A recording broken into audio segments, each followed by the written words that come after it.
No segundo tópico, nós vamos falar sobre diferença e relação entre fruto e os dons do Espírito. Qual a diferença entre o fruto e os dons espirituais? Os dons espirituais nós recebemos do alto, por intermédio do Espírito Santo. E o fruto do Espírito, ele é produzido dentro de nós. Os dons é o poder de Deus que nos capacita para a pregação do Evangelho e o crescimento da obra de Deus. E o fruto do Espírito e os dons é o que o Espírito Santo também faz por intermédio de nós. Ele nos usa e é demonstrado ao mundo o poder, os milagres por intermédio do Espírito Santo. E o fruto do Espírito, ele é o nosso testemunho do que o Espírito Santo fez dentro de nós. A transformação de vida que somente Ele pode fazer dentro de nós. E somente assim, produzindo o fruto do Espírito, nós podemos dizer que nós somos luz e sal neste mundo corrompido. Os dons não salvam, enquanto que o fruto do Espírito é a característica de um salvo. O que eles têm em comum, então? É a fonte, apenas a origem, porque todos vêm do Espírito Santo. Ambos são procedentes do Espírito Santo. Nós já falamos que o amor encabeça a lista e que as demais virtudes são reflexos do amor. Uma pessoa que não tem o amor, impossível ela praticar, produzir alguma dessas outras 8 virtudes.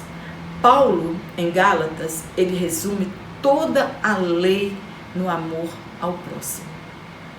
É claro que ele supunha, ele está citando a mesma coisa que Jesus disse, mas Jesus disse que a lei resumia em 2 mandamentos: amar a Deus sobre todas as coisas e amar ao próximo como a ti mesmo. E Paulo, aqui em Gálatas, ele resume a lei em apenas um mandamento, que é amar ao próximo. É claro que ele supunha que aquela igreja, já amava a Deus sobre todas as coisas. Então, ele diz que a lei toda, a lei e os profetas se resume no amor.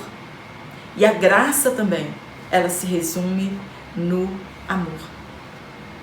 E em 1 Coríntios, Paulo, ele diz que sem o amor e tendo os dons espirituais, ele não seria nada. E nós também não seremos nada. Não adianta nada eu ter dom de operação de maravilhas, ter toda a sabedoria, conhecimento, discernimento de espírito, se eu não tiver o amor. Isso não vale nada. Eu posso vender toda a minha fortuna e doar para os mais necessitados, mas se eu não estiver fazendo isso pelo amor que é produzido dentro de mim, que foi derramado em meu coração, não tem nenhum valor. Paulo, então, ele resume tudo nesse capítulo. Ele diz que todas as coisas passam. A única coisa que permanece para sempre é o amor. Jesus diz que nós seremos conhecidos pelo amor demonstrado para as pessoas. No ponto 2, os dons na igreja. Então, se os dons não salvam, então eles não são necessários? Eles são necessários e urgentes. Nós precisamos buscar os dons espirituais para que o pecado não reine em nosso meio, para que a obra de Deus cresça, para que o Evangelho seja pregado com poder, com ousadia, com coragem e almas agreguem ao corpo de Cristo. Imagina a grandeza de uma igreja que tem o fruto do Espírito e os dons.